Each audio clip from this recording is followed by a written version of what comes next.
Welcome back, ladies and gentlemen, to another episode review and breakdown for Batwoman Season 3. Today we're talking about Season 3, Episode 3, Freeze, where we're kind of dealing with a Mr. Freeze type situation here, unlike other episodes where we got like a new version of Killer Croc and a new version of Mad Hatter. We unfortunately do not get a new version of Mr. Freeze, but we do at least deal with his cryotechnology, which I thought was pretty cool to see play out in this episode. So, of course, guys, before we get into breaking down this episode, a quick spoiler warning if you've not yet seen it yet, because it is a pretty solid episode. So, anyways, guys, let's go ahead and jump in and break it down. Batwoman Season 3, Episode 3.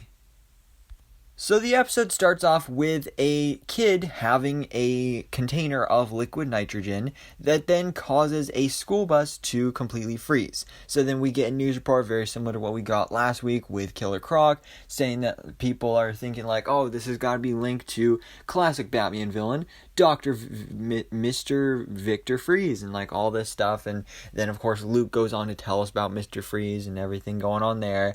And we, like I said, we never get to actually see Victor Freeze in this episode. We never get to see a new version of Mr. Freeze or anything like that. But the real focus is kind of on his wife, Nora. Which I do like how they connect it back to the Elseworlds crossover that we got a couple years ago, where we did have an appearance from Nora Freeze, played by actually Stephen Amell's wife. Of course, Stephen Amell being Oliver Queen in the Arrowverse. His wife played Nora Freeze in that Elseworlds crossover event. So I like that they keep that canon in a way, because they basically say that Nora Freeze escaped Arkham 3 years ago, and that's what she looked at that like at that point. But now, as years have gone on, now that she's not in the cryo chamber anymore, she's kind of like started rapidly aging. So that's kind of how they explain how they didn't have to get back the same actors for this episode and just get a new one who's just happens to be much, much older.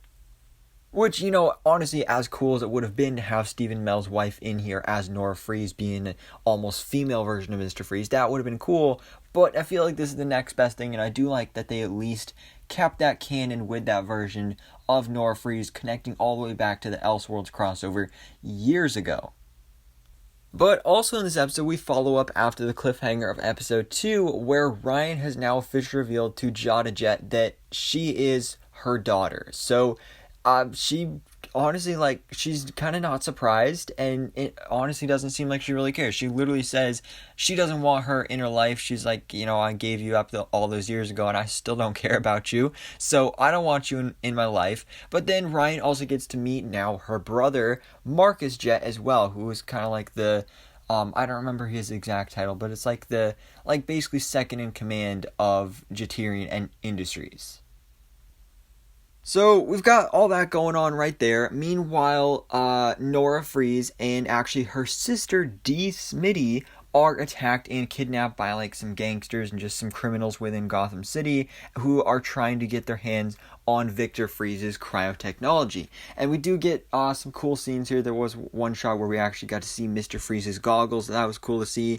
But we get a little bit more explanation here about how Nora has now started like hyper aging, and basically she's gonna die if she doesn't get put back in the cryo chamber, because she's just gonna keep aging and aging until she just dies.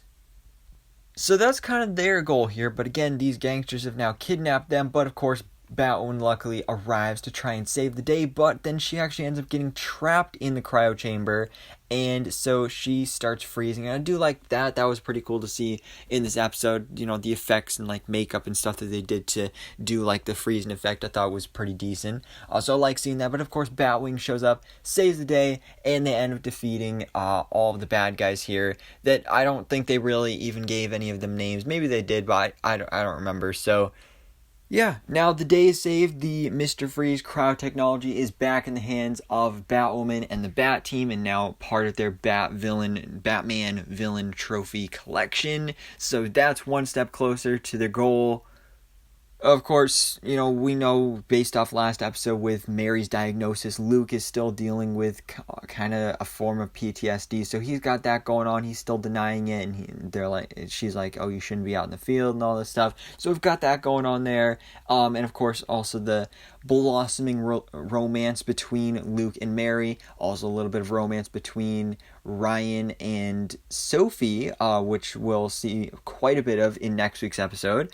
But then also, the big ending here for this week's episode is Mary in the park. She basically just gave a cure to Nora so that she's not going to just straight up die. And then all of a sudden a vine comes up out of the ground, attacks her, and like almost pulls her down. I'm not sure if it like actually pulled her down into the earth or just attacked her. And basically that is poison ivy, because that's what we found out. I think it was last week's episode we found out that the poison ivy sample that was brought into the GCPD by Batwoman and Batwing was actually a fake. So the real poison ivy's out there. We know she's going to be the main villain. They already have an actress cast in the role. So I'm definitely really excited to see her come into play in the season in the future. And, you know, based off the promo for next week's episode, we don't see any of that. So I'm not sure if we're going to see that. The episode is called Anti-Freeze. So I wouldn't be surprised if maybe we do some more Mr. Freeze, Nora Freeze type stuff.